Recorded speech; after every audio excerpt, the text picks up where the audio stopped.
The arrest of Tunisian opposition leader Rached Ghannouchi has led to a wave of criticism aimed at the current president, Kais Saied. He's accused of a widespread crackdown on opposition views in the country. So what is happening in Tunisia, a place that had been called the Arab Spring's only success story?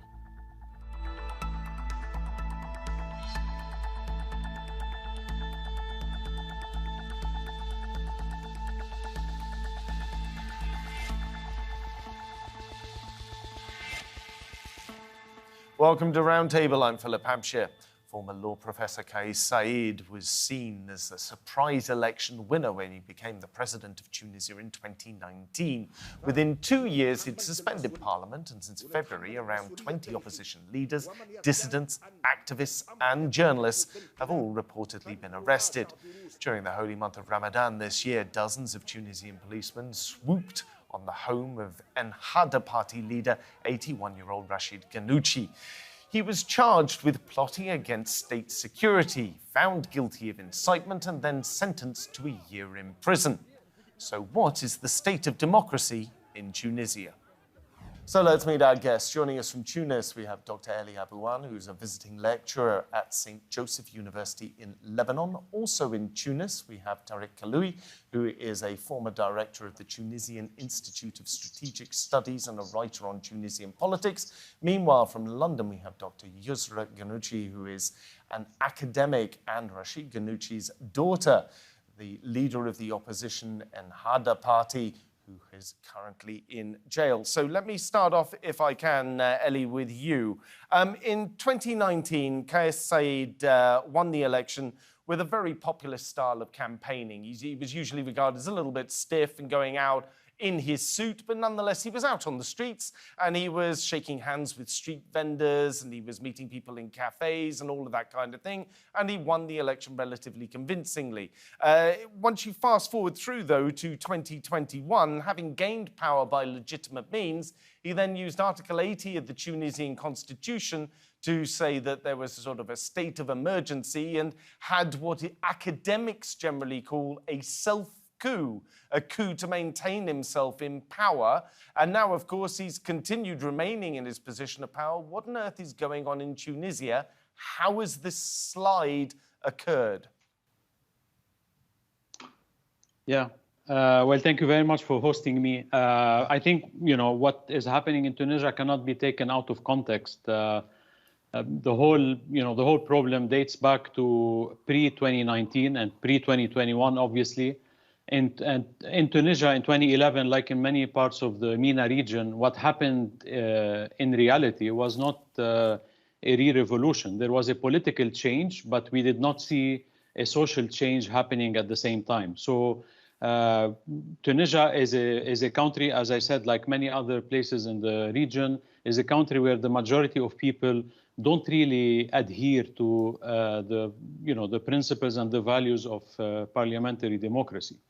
And the other driver of what happened after that is that the economic and social expectations of the population in Tunisia from the change in the regime were not realistic. And basically what happened is that 10 years after the revolution, the Tunisians were disappointed by the fact that their living conditions did not improve, their economic situation did not improve. And obviously, the easiest way to handle this was to blame the political elite that ruled the country between 2011 and 2021. So when Kais Saied was elected in 2019, he came from this mindset that blamed the politicians, the political elite, and he built his campaign in 2019 and post-2019 on this premise that it's the mistake of the political elite, and therefore we need to change this political elite and the political practice and start something new, what he called and his entourage calls a corrective course of democracy. So Kais Saied is not, at least in his public statements, is not saying that the democratic model is not valid for Tunisia, just saying that this model has to be adapted to the Tunisian context. Correct. Now, hold on, let me take this across to Tarek and introduce everyone on the panel. Tarek, do you agree with that? Do you think that's a reasonable summation of the current position that Tunisia finds itself in? Yes, I would agree with a large part of that. Populism that came to power in 2019 was not just coming out from a void. After the revolution in 2011, we can say there is a post-revolutionary populist context. Even what's going to be described as a political elite, as the post-revolutionary elite later, was basically using populist discourse, was basically saying that the former elite of Ben Ali was the problem and they're the voice of the people. The people want. Shabu yurid. That's something that was repeated by much of the political elite after the revolution in 2011. That is the revolt that happened in Tunisia at that time. And it's not only Qais Said. Qais Said is only one of the populist candidates who were very vibrant in 2019. I can say that more than 50% of the votes in the presidential elections went to populist candidates. And this is not happening because someone is blaming. Here, I might disagree a little bit with Eli, is that also because the political elite did not deliver. That's the problem.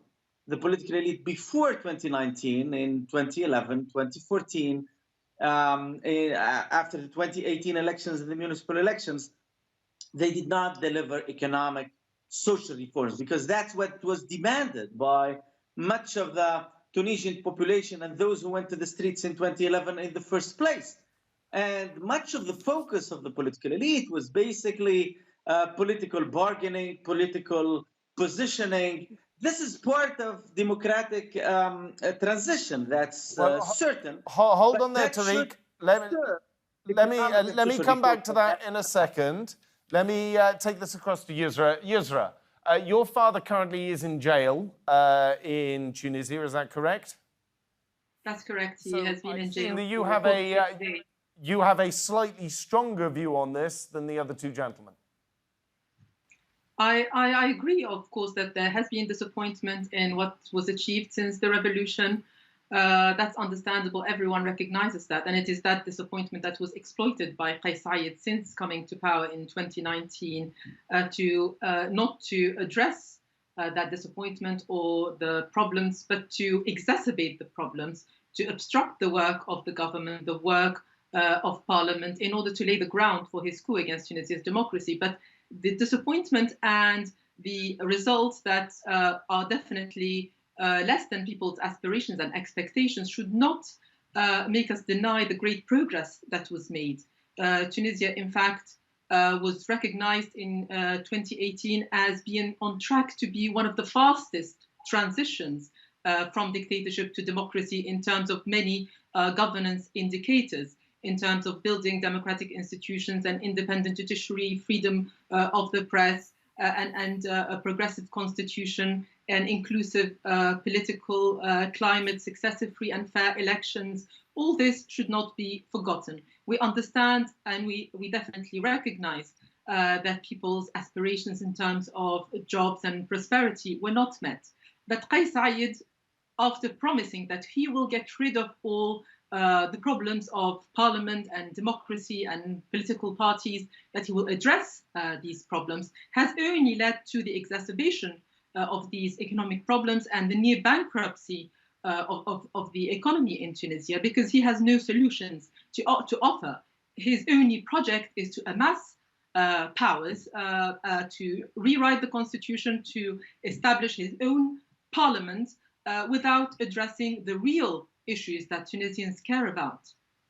Eli, if I bring this back across to you, we just heard from Yusra there about the hope that there was in the West for Tunisia, that Tunisia was perhaps the most democratic and certainly heading on for being one of the more stable countries in North Africa.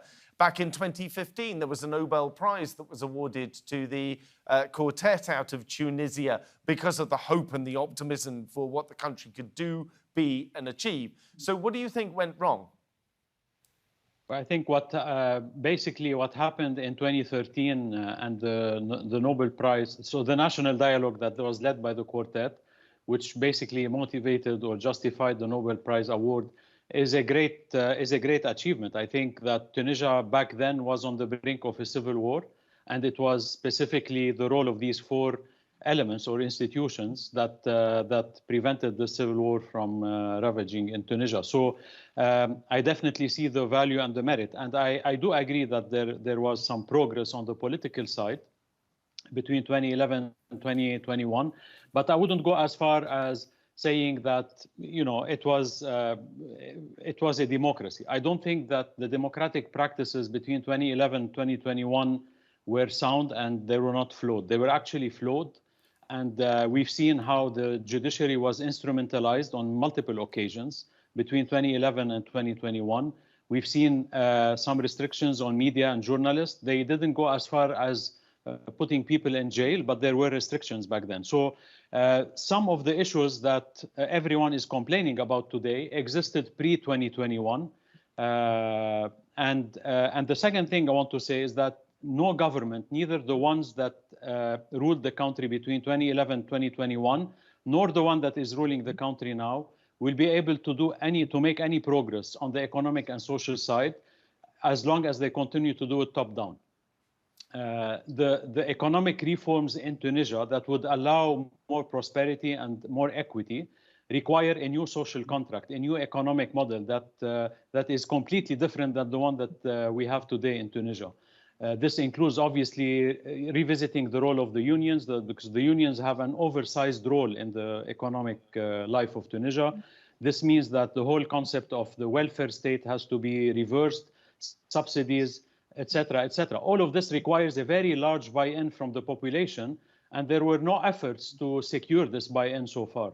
So far, we've seen governments coming with nice plans, written by very competent experts, and parachuted on the population saying, okay, this is what we need to do. This is what we're negotiating with IMF, etc., etc. This will never work. No government, neither the previous ones nor this one, will be able to get Tunisia to a path of recovery and prosperity if they don't work a bottom-up approach to economic reforms and social reforms. Tarek, I assume you're in agreement on that or not? Well, this is a problem of methodology. I think the problem is not only of methodology, of bottom-up or top-down. Let me go back, first of all, to the issue of democratic progress. Democratic progress is not measured by some indicators set by some NGO somewhere. It's basically tested by the popular participation and popular reaction and popular involvement.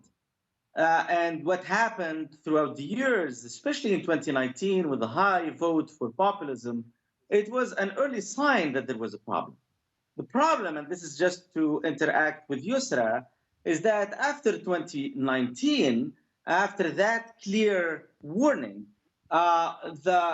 basically the post-revolutionary political elite, including the main Islamist party, which is still at that time the leading party, did not take that into account. And they continued with the same basically political maneuvers, having a parliamentarian alliance that is separate from the government alliance, which never happened. I mean, it's very unique to Tunisia. It shows you how much the democratic process was really unusual and somehow alien to what should happen between politics and economics. Going back to what Ali said, it's not only a problem of methodology. So what kind of a project, what should be reformed, what do we mean by reforms, is the major problem. There is going to be a conflict by the end. You're not going to have everyone agreeing about changing the status quo. There is a structural problem that was the origin why we had a revolution in the first place. There is a rentier economy. There is an economic elite that was serving the dictatorship, and they adapted to the post-revolutionary democratic transition, and they were never touched, and they kept their interest and their rule over the economy. And you're not going to find an agreement about how we should do reforms. There has to be a clear line of reforms, and whoever in power should push for that. Without hold on a second, because I've got to bounce it around between different people, but you mentioned there it shouldn't be a checkbox exercise with certain NGOs from around the world. I have here a quote from one of those said NGOs. This is Amnesty International.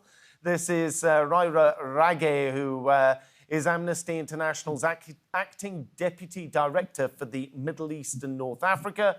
And here's what they had to say. Tunisian authorities are increasingly using repressive, vaguely worded laws as a pretext for repression to arrest, to investigate, and in some cases prosecute dissidents and opposition figures. The sentencing of Rashid Ghannouchi shows a growing crackdown on human rights and opposition and a deeply worrying pattern. Yusra, I'm assuming you're going to be in agreement with that.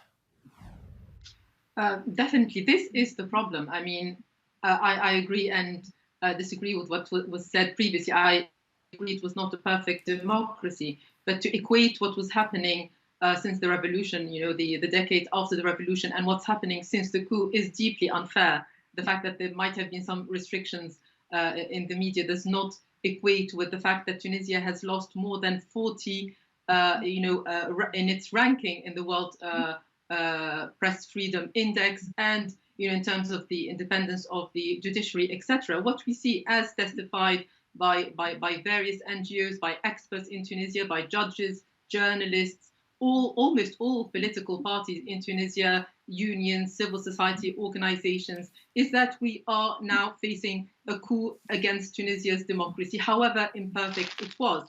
And that those who are trying to oppose the coup, trying to unite the ranks of the opposition, trying to put forward an alternative in order to deal with the socioeconomic problems that you have rightly emphasized, those are being scapegoated, they're being arrested, fabricated charges are mounted against them. And this is what will obstruct anything happening. You rightly praised also the national dialogue of 2013. This is what everybody is calling for.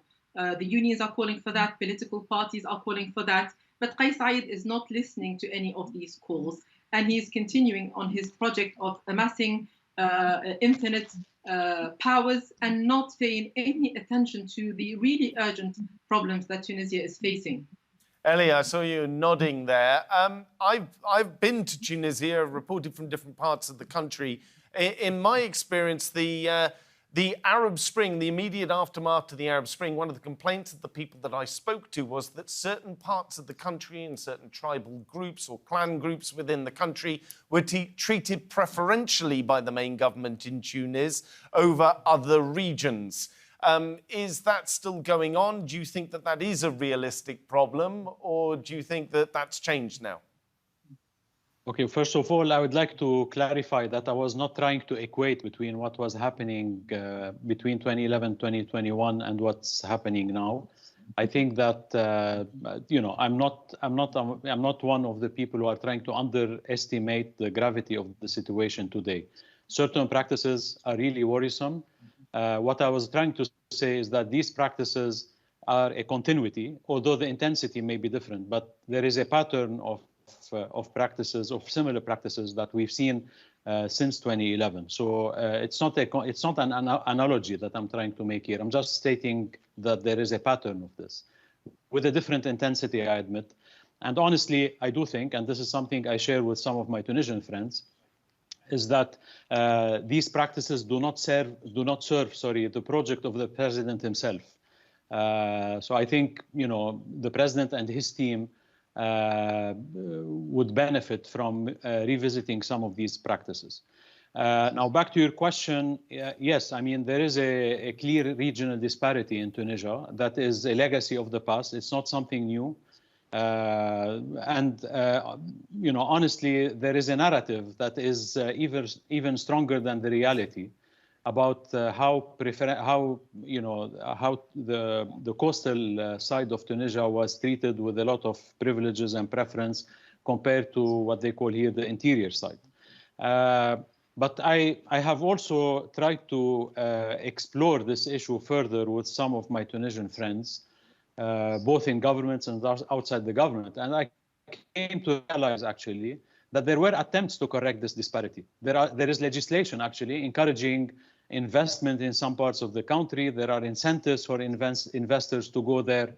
But you go back again to the same issue, is that the economic model is not conducive to correct this disparity. So even with the best political will today, there are serious impediments to how far you can go in correcting this disparity between the coastal side or some parts of Tunisia and other parts of Tunisia. Let me put it this way. Let me take this across, Tariq now. Tariq, if you had a magic wand, if you were advising the government and they said to you, Tariq, we're in incredible trouble here, we're worried that potentially there could be another civil, societal breakdown, what do we do now to head that off? What can we do over the next 12 to 18 months to fix this? What do you do, Tariq? Do you stop taking loans from the IMF? Is that a big part of the problem because of the rigid structure there? Do you do other things?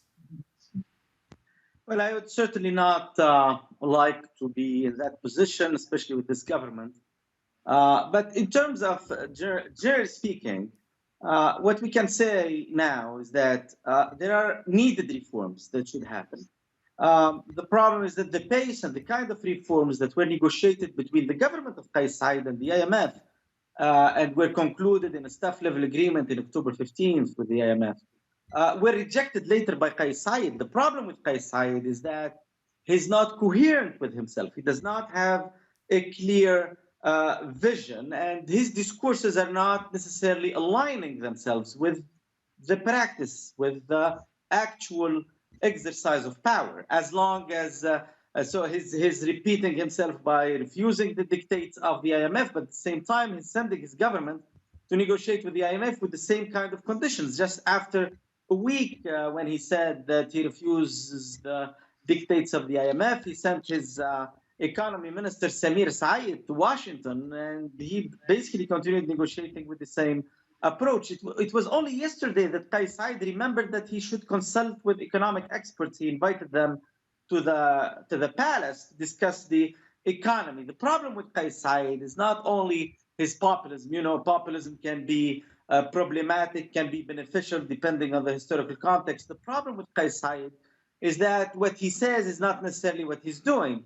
In addition to that, of course, can we go for economic reforms without democracy, with authoritarian steps? I don't believe that we can pursue economic reforms with more authoritarian steps. Economic reforms cannot happen in a context of an authoritarian regime. The problem, on the other hand, hold on there, because we're running out of time, Tariq. So I can take it across to Yusra. Yusra, I feel that we should ask you, how is your father doing? Is he okay and healthy while he's in jail? My mother has been able to visit my father once. He's doing well. He's facing the same charges as dozens of political leaders, judges, journalists who are trying to offer an alternative to Kais Saied and are calling for a national dialogue in order to deal with these problems that you have talked about. And I completely agree. Economic reforms will not take place within this authoritarian backsliding that's happening in Tunisia. And everybody needs to realize that Kais Saied cannot be the solution. He is the problem. He is only making the problems worse. And his only solution is every day to find imaginary enemies, whether it is the opposition or foreign migrants, Black Africans in Tunisia, or foreign plots. He keeps repeating the same myths, and he has nothing to offer to the real problems that Tunisians are facing. We are seeing unprecedented problems, shortage of goods, high inflation, and this is reflected also in the increase in migration, which seems to be what some nations are only interested in. But they should realize that it's Kais Saied's destruction of Tunisia's democracy that is leading to this despair, and he is only exacerbating the problems that is making Tunisia unstable and a problem for itself and its people and for its partners. Ellie, very quickly, because we're almost out of time on the show, what can Europe do here? Is this to some extent a fault of the West? Because normally when the West has a person that we will put a quotation marks around, but has a dictator in their midst, they generally start with sanctions and they start with the hectoring. They've been very silent on Tunisia. Yes, I think that Europe and the West in general, they missed an opportunity in 2011. They should have set up the same support mechanism that was set up for Eastern Europe back then in 1990 after the fall of the Soviet Union. They decided in 2011, they decided to take another route. And I think now they're realizing that the consequences of this lightweight support are detrimental to Europe itself and to their own interest. I'm afraid, Eli, that we are running out of time. The show is almost over, but it's been a pleasure having you, Eli, on the show. Tarek, Yusra, all three of you, thank you very much for agreeing to come on. And my best wishes to your father, Yusra.